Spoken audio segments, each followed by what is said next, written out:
नमस्कार, बहुत स्वागत है आप सबका। मैं हूं पुनीत पाठक और हेडलाइंस के बाद आपको दिखाएंगे मध्य प्रदेश की दिन भर की 4 बड़ी खबरें। ओबीसी आरक्षण के मुद्दे पर बीजेपी सरकार कोर्ट में मजबूती से पक्ष रखने की तैयारी कर रही है, तो कांग्रेस बड़े बड़े वकीलों से पैरवी का सरकार पर दिखावा करने का आरोप लगा रही। राहुल गांधी के ट्विटर अकाउंट को ब्लॉक करने पर सियासत गरमाई है। राहुल गांधी ने लोकतंत्र पर हमला इसे बताया, तो बीजेपी इसके लिए राहुल गांधी को ही दोष दे रही। कांग्रेस ने बीजेपी पर पलटवार भी किया है। उज्जैन में कैलाश विजयवर्गीय महाकाल मंदिर पहुंचे, दर्शन किए, इस पर विवाद खड़ा हो गया। पुजारी नाराज हैं, कहा है कि नियम विरुद्ध दर्शन करने से भस्म आरती लेट हो गई। इधर मध्य प्रदेश में आजादी का उत्सव मनाने की तैयारियां जारी हैं। भोपाल के लाल परेड ग्राउंड पर मुख्य समारोह होगा और इसके लिए आज फाइनल रिहर्सल की गई है।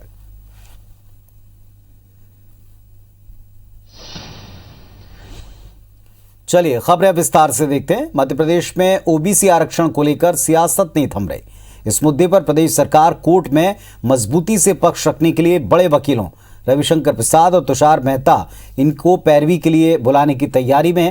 प्रदेश के महाधिवक्ता कोर्ट से मामले में अंतिम सुनवाई का अनुरोध करने वाले हैं। इस मुद्दे पर कल शाम को मुख्यमंत्री शिवराज सिंह चौहान ने पार्टी के ओबीसी नेताओं के साथ एक बड़ी मंत्रणा की है। पूरे विवाद के लिए पिछली कांग्रेस सरकार को दोष दिया है बीजेपी ने। सरकार का यह दावा है कि जब हमारी सरकार थी तब पिछड़ा वर्ग को 14% आरक्षण मिलता ही था। नौकरी में पिछड़ा वर्ग के जो लोग आते थे उनको मेरिट के आधार पर स्थान भी मिल जाता था, लेकिन कमलनाथ सरकार ने फैसला किया था कि 14% से अधिक आरक्षण नहीं मिलेगा और इस वजह से जो मेरिट में आए उनको इसका मौका नहीं मिल पाया। बीजेपी ने कांग्रेस पर ओबीसी वर्ग के लिए 27% आरक्षण पर नौटंकी करने के आरोप लगाए। इधर कांग्रेस पार्टी भी जमकर हमलावर है। सरकार के हर दावे को झुटलाया, कहा कि बड़े बड़े वकीलों का उनसे पैरवी करने का दिखावा कर रही है। कांग्रेस प्रदेश सरकार के दावे को लेकर सभी संभाग में जिला मुख्यालय में प्रेस कॉन्फ्रेंस करके सरकार को बेनकाब करने का काम करेगी। अरे कमलनाथ जी, आप बताइए, आपने 27% आरक्षण के बारे में क्या किया था? आपने 27% आरक्षण कोर्ट के अंदर गया, आपके एडवोकेट जनरल ने पैरवी करने के लिए खड़े होने की भी आवश्यकता नहीं समझी। जवाब दें कमलनाथ इस बात का। और सरकार पूरी ताकत से ये कोशिश करेगी कि मध्य प्रदेश में पिछड़ा वर्ग जो हमारा समाज है उसको 27% आरक्षण मिले। क्या बिना सरकार की मंशा के करवा लेते मॉडिफाई? फिर क्या करवाया कि 27% नहीं 14% पर ही भर्ती की जाए। क्या जरूरत थी करने की? है आपकी मंशा दिखती है भारतीय जनता पार्टी की, और अब घड़ियालू आंसू रो रहे हो।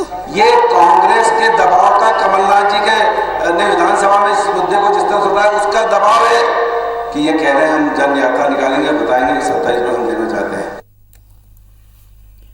मोदी सरकार के 39 नए मंत्री 16 अगस्त से जन आशीर्वाद यात्रा का आगाज करेंगे। ये मंत्री 212 लोकसभा क्षेत्रों में जाएंगे और 19,567 किलोमीटर की यात्रा पर रहेंगे। मध्य प्रदेश में ज्योतिरादित्य सिंधिया, वीरेंद्र खटीक और आगरा सांसद और केंद्रीय मंत्री एसपीएस बघेल को प्रदेश में जिम्मेदारी मिली है। बीजेपी ने इसके जरिए 2023 के विधानसभा, 2024 के लोकसभा चुनाव के लिए अभी से खास रणनीति बनाई है।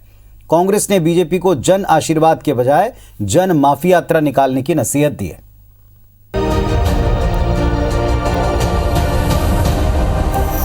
बीजेपी अभी से चुनावी मोड में आ गई है। 2024 के लोकसभा और 2023 के विधानसभा चुनाव को लेकर बीजेपी ने तैयारी शुरू कर दी है, जिसके तहत मोदी सरकार के नए मंत्री देश भर में आशीर्वाद यात्रा निकालने जा रहे हैं। मध्य प्रदेश में 3 केंद्रीय मंत्री ज्योतिरादित्य सिंधिया, वीरेंद्र कुमार खटीक और एसपी सिंह बघेल को इसकी जिम्मेदारी मिली है। एसपी सिंह बघेल 16 अगस्त को दतिया से यात्रा का आगाज करेंगे। वो मां पीताम्बरम के दर्शन करेंगे। उसके बाद धार्मिक स्थलों, मीसाबंदियों के घर, शहीदों के घर और ऐतिहासिक स्मारकों पर जाएंगे। जाति विशेष के कार्यक्रमों में भी शामिल होंगे। एसपी सिंह बघेल कुल 177 किलोमीटर की यात्रा करेंगे, जिसमें 13 पड़ाव होंगे। सिंधिया 17 अगस्त को देवास में मां चामुंडा देवी के दर्शन के साथ अपनी यात्रा की शुरुआत करेंगे। ये यात्रा शाजापुर, खंडवा, बुरहानपुर और खरगोन होते हुए 19 अगस्त को इंदौर पहुंचेगी। 18 अगस्त को खरगोन में ज्योतिरादित्य सिंधिया की यात्रा में सीएम शिवराज सिंह चौहान भी शामिल होंगे। सिंधिया की यात्रा कुल 584 किलोमीटर की होगी, जिसमें 78 पड़ाव होंगे। 19 अगस्त को वीरेंद्र कुमार खटीक ग्वालियर से यात्रा का आगाज करेंगे। 20 अगस्त को उनकी यात्रा भोपाल पहुंचेगी, जहां प्रदेश बीजेपी अध्यक्ष वी डी शर्मा उनकी यात्रा में शामिल होंगे। खटीक की यात्रा 589 किलोमीटर की होगी, जिसमें 104 पड़ाव होंगे। इधर कांग्रेस ने बीजेपी की इस यात्रा पर निशाना साधा है। भारतीय जनता पार्टी को जब भी मुद्दों से भटकाना हो तो आयोजन, उत्सव, यात्रा, जश्न का सहारा लेती है। अब किस बात का आशीर्वाद? भाजपा ने ऐसा कौन सा काम किया जो जनता इन्हें आशीर्वाद दे?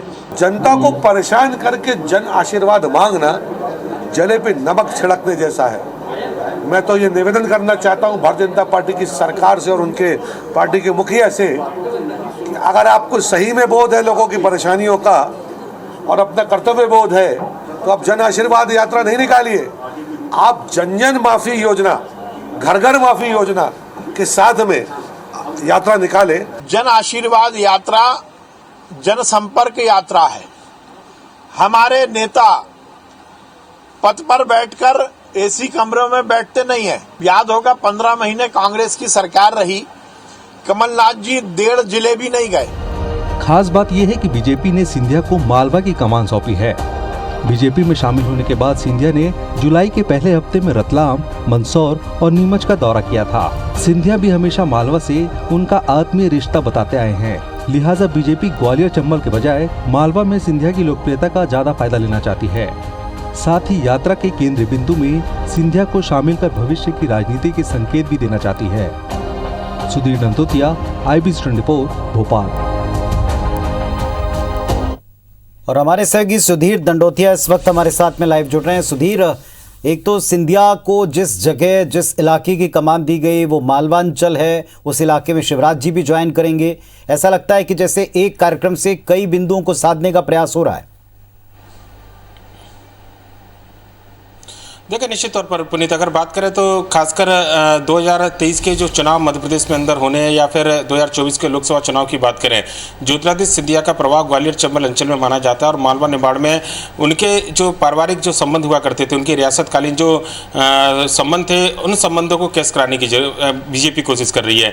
लिहाजा जो आशीर्वाद यात्रा पूरे देश भर में बीजेपी भले ही निकाल रही हो, पर लेकिन मध्य प्रदेश के अंदर जिस तरीके से कमान बीजेपी ने सौंपी है उसमें जातिगत और क्षेत्रगत समीकरणों का खास ध्यान रखा गया है। बुंदेलखंड महाकौशल की बात करें तो यहाँ पर बड़ी संख्या में आदिवासी और SC वर्ग के लोग निवास करते हैं। लिहाजा यहाँ पर उसी वर्ग से आने वाले जो मंत्री हैं वीरेंद्र खटीक, जो कि SC वर्ग से आते हैं, उनको बुंदेलखंड महाकौशल में आशीर्वाद यात्रा के जरिए जनता के बीच ले आया जाएगा। इसके अलावा OBC वर्ग को साधने के लिए ग्वालियर चंबल इलाके से लगे हुए उत्तर प्रदेश से जो सांसद हैं, मोदी सरकार में पिछड़ा वर्ग मंत्री SPS बघेल, वो ग्वालियर चंबल में यात्रा निकालेंगे। ज्योतिरादित्य सिंधिया, जिनका प्रभाव माना जाता है कि विदिशा, भोपाल और ग्वालियर चंबल में मालवा निमाड़ के अंदर उनकी 177 किलोमीटर की यात्रा और उसमें भी लगभग 90 से ज़्यादा पड़ाव, ये बिल्कुल साफ इशारा करते हैं कि भविष्य की राजनीति मध्य प्रदेश में बीजेपी की क्या रहने वाली है। और ऐसे में मुख्यमंत्री शिवराज सिंह चौहान को उनको ज्वाइन करना एक संदेश देने की कोशिश है कि पूरी बीजेपी जो है एकजुट है, ज्योतिरादित्य सिंधिया का चेहरा हो चाहे शिवराज सिंह चौहान का चेहरा हो। लिहाजा अगर बात किया है तो इस दौरान ज्योतिरादित्य सिंधिया न केवल अलग अलग धार्मिक स्थलों पर जाएंगे, अलग अलग वर्ग के लोगों से संवाद करेंगे, जो नायक और महानायक देश के अंदर और प्रदेश के अंदर जाने जाते हैं, उनके समाधि पर भी जाने का कार्यक्रम रखा गया है। और 20 तारीख को मुख्यमंत्री शिवराज सिंह चौहान के साथ बाजीराव पेशवा की समाधि पर एक बड़ा आयोजन जो है इस आशीर्वाद यात्रा के माध्यम से किया जाएगा। आशीर्वाद उन मंत्रियों को लेना है जिनको हाल ही में मोदी सरकार में शामिल किया गया है और इसके लिए 2024 के लोकसभा की नींव जो है वो बीजेपी पूरे देश में तैयार कर रही है और ये प्रधानमंत्री नरेंद्र मोदी का कार्यक्रम है। पर लेकिन इसके कार्यक्रम की रूपरेखा कुछ इस तरीके से तैयार की गई है जिसका लाभ जो है मध्य प्रदेश में आने वाले उपचुनाव, उसके बाद में नगरीय निकाय चुनाव या फिर पंचायत चुनाव और मध्य प्रदेश के जो 2023 के आम चुनाव हो उसमें ज्यादा फायदा मिल सके। और यही वजह है कि ज्योतिरादित्य सिंधिया इस पूरी यात्रा के केंद्र बिंदु में रहने वाले हैं। पुनीत, चलिए, तो ज्योतिरादित्य सिंधिया के साथ में शिवराज सिंह चौहान एक बार फिर एक मैसेज देने की कोशिश उसी इलाके में जहां सबसे ज्यादा हलचल रहती की जा रही। शुक्रिया आपका बहुत बहुत इस पूरी जानकारी के लिए। राहुल गांधी का ट्विटर अकाउंट सस्पेंड हुआ और इसके मामले में भारतीय जनता पार्टी अब उन पर हमलावर है। मध्य प्रदेश बीजेपी अध्यक्ष VD शर्मा ने बड़ा बयान देते हुए कहा कि राहुल गांधी को सुप्रीम कोर्ट के निर्देश का पता नहीं, इसलिए लोग उनको शायद मंद बुद्धि बालक कहते हैं। कांग्रेस और राहुल गांधी के ट्विटर अकाउंट सस्पेंड करना एक बड़ी घटना है। जिम्मेदार राजनीतिक दल के नेता और कांग्रेस पार्टी सुप्रीम कोर्ट के आदेश की अवहेलना कर रहे हैं। सुप्रीम कोर्ट ने कहा है कि किसी पीड़ित का नाम और पहचान उजागर नहीं कर सकते। राहुल गांधी देश को जवाब दें कि वो जिम्मेदार हैं या मंद बुद्धि के बालक हैं। कांग्रेस ने राहुल गांधी का ट्विटर अकाउंट सस्पेंड होने के पीछे केंद्र का और बीजेपी का हाथ बताया। कांग्रेस प्रवक्ता नरेंद्र सलूजा ने कहा कि राहुल गांधी के साथ देश खड़ा है, कांग्रेस पार्टी खड़ी है। उनके समर्थन में लोग अपने ट्विटर की प्रोफाइल पर मैं हूं राहुल गांधी लिख रहे हैं।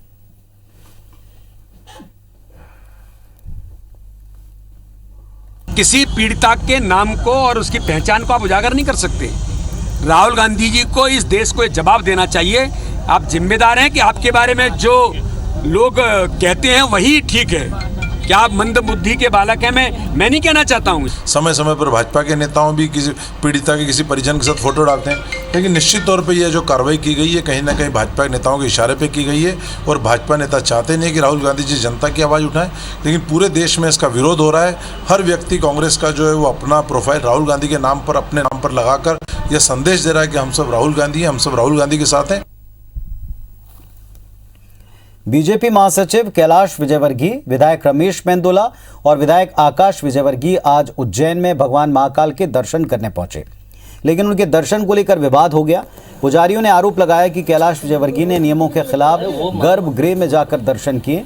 जब वो दर्शन कर रहे थे तो भस्म आरती के लिए पहुंचे संजय गुरु और अजय गुरु को पुलिस प्रशासन के लोगों ने बाहर ही रोक दिया। पुजारियों ने आरोप लगाया कि कैलाश विजयवर्गीय के कारण उन्हीं के चलते भस्म आरती देर से हुई। मीडिया ने जब इस संबंध में कैलाश विजयवर्गीय से सवाल पूछा तो वो बिना जवाब दिए चले गए। इस मामले में पूर्व मंत्री और कांग्रेस विधायक सज्जन सिंह वर्मा ने कलेक्टर और एसपी को नपुंसक कह दिया। उन्होंने कैलाश पर निशाना साधते हुए कहा कि जो खुद को धर्म का पुजारी बताते हैं वही धर्म का सर्वनाश कर रहे हैं। गेट खोला था इधर से तो वहाँ पे ऊपर से सड़क से पास बताया आते में कैलाश जी मंडल जी सभी आए थे और 1 घंटे तक वहाँ पे ताला लगा के रख दिया।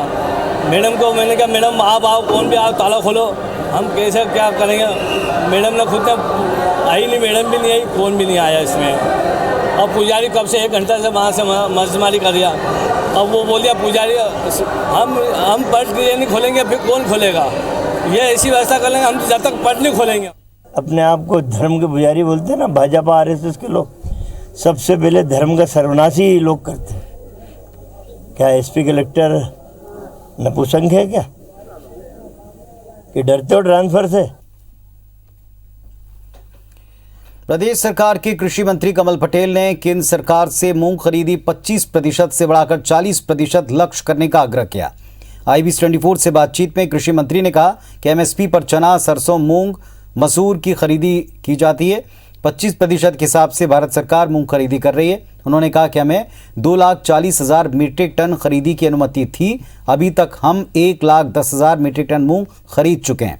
किसानों का पूरा मूंग खरीदने की बात भी उन्होंने दोहराई। उनसे बातचीत की हमारे सहयोगी विवेक ने।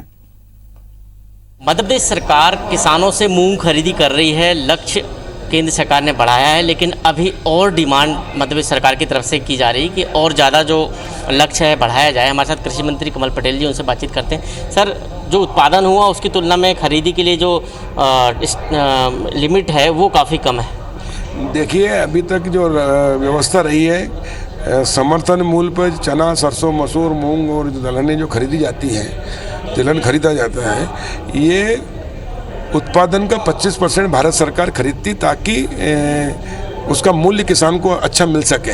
और 25% के हिसाब से भारत सरकार ने हमें अभी 2,47,000 की अनुमति दी है। अभी तक हम 1,41,000 मीट्रिक टन मूंग खरीद चुके हैं। अभी 1,05,000 हमको 15 सितंबर तक और ख़रीदना है। उसके बावजूद भी अगर मूंग रहेगा तो हम पूरा किसानों का मूंग खरीदेगी। प्रदेश की सरकार, मुख्यमंत्री शिवराज सिंह जी चौहान खुद किसान हैं, मैं खुद किसान हूँ, और ये सरकार किसानों की सरकार है और हम किसानों का पूरा मूंग खरीदेंगे। उत्पादन 12 लाख मीट्रिक टन जो बताया जा रहा है, लेकिन खरीदी काफ़ी कम है, तो क्या भारत सरकार से फिर से एक रिमाइंडर भेजेंगे कि और बढ़ाया जाए, या फिर आप अपने उससे हम भारत सरकार से पुनः अनुरोध करेंगे कि 25% की जगह 40% खरीद लिया जाए तो हमारे किसानों का पूरा हो जाएगा।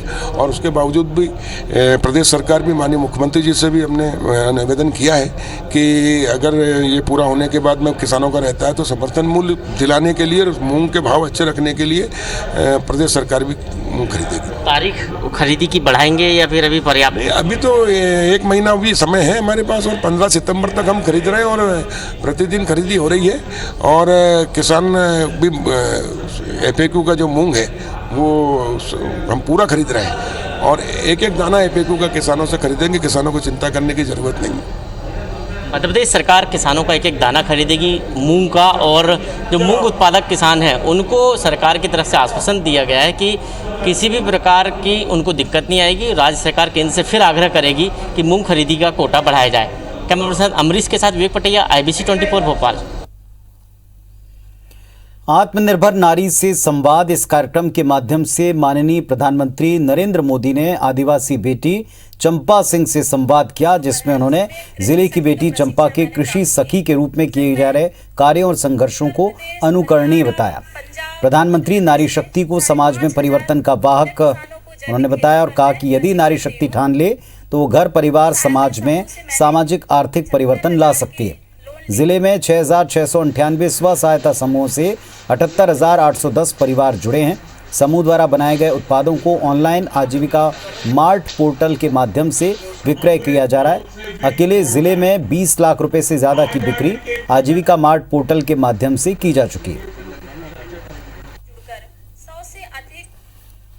ग्वालियर चंबल संभाग में आई बाढ़ के बाद शासन प्रशासन की खामियों की परतें एक के बाद एक उखड़ती दिख रही हैं। दतिया जिले में 246 MCM क्षमता वाली मां रतनगढ़ परियोजना का डांग डिरोली में डैम का काम अगर शुरू हो जाता तो सिंध नदी में बीते सप्ताह बाढ़ से 1,500 हेक्टेयर की फसल, करीब 400 का पशुधन और संपत्ति की तबाही नहीं होती।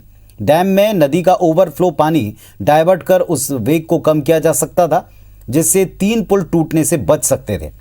370 करोड़ की लागत के इस डैम के लिए अक्टूबर 2018 में टेंडर हो गए थे, लेकिन आज भी काम शुरू नहीं हो पाया।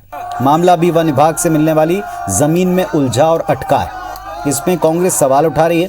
बीजेपी कहती है कि इसके लिए जो भी दोषी होगा उस पर एक्शन जरूर होगा।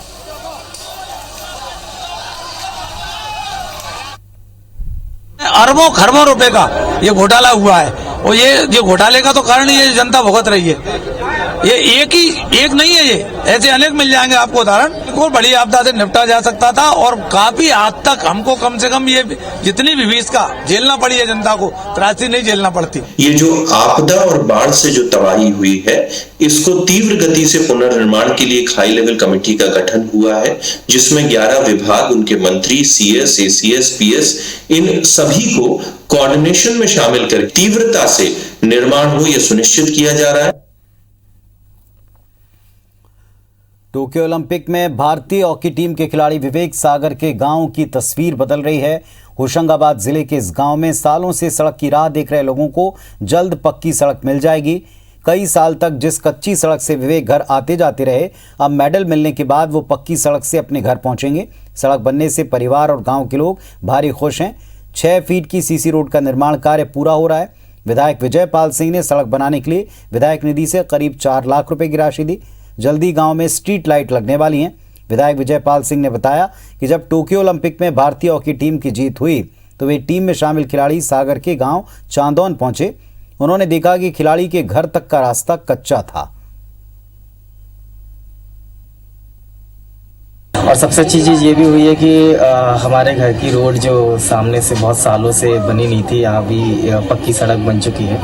तो धन्यवाद देना चाहूँगा उन सभी लोगों को जिन्होंने ये प्रयास किया इस रोड को बनवाने में। और घर पहुँच मार्ग की रास्ता है थोड़ी ठीक नहीं थी, तो मुझे भी लगा कि वहाँ सड़क बनाना चाहिए। ऐसे योग बच्चे ने हम सब का गर्व से सर ऊंचा किया है, इसलिए मेरी ओर से उनको बधाई शुभकामनाओं के साथ सड़क बनाने की मैंने स्वीकृति प्रदान की थी। इंदौर की संस्था दान पात्र ने स्वतंत्रता दिवस को लेकर एक अनूठी पहल की है। दान पात्र ने शुक्रवार को 1.5 लाख जरूरतमंद परिवारों की आर्थिक मदद की है। दरअसल दान पात्र टीम के सदस्य रोजाना असहाय और जरूरतमंद परिवारों तक राशन, कपड़े, मास्क, सैनिटाइजर और अन्य सामान पहुंचाकर ये मदद दे रहे हैं। लोगों को कोरोना वायरस से बचाने की अपील भी कर रहे हैं।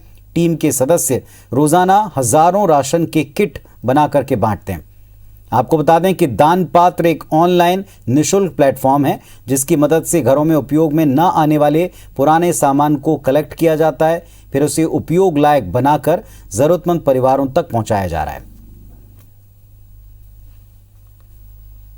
एक दान पात्र का कार्य कुछ इस तरह होता है जैसे आपके घर का कोई भी अनुपयोगी सामान, जैसे कपड़े, खिलौने, किताबें या फर्नीचर, इलेक्ट्रॉनिक आइटम, जो अब आपका अनयूज्ड हो गया है, जो किसी के काम आ सकता है, वो दान पत्र के माध्यम से आप घर बैठे किसी ज़रूरतमंद तक पहुंचा सकते हैं। लगभग 4 से 5 हज़ार वॉलंटियर्स अभी तक जुड़ चुके हैं जो अपना कुछ समय देकर डिस्ट्रीब्यूशन में मदद करते हैं। लगभग 60 से 70 हज़ार लोग अभी तक इसमें डोनेट कर चुके हैं। तो इस बुलेटिन में फिलहाल इतना ही। खबर अपडेट्स के लिए आप देखते रहें IBC 24। नमस्कार।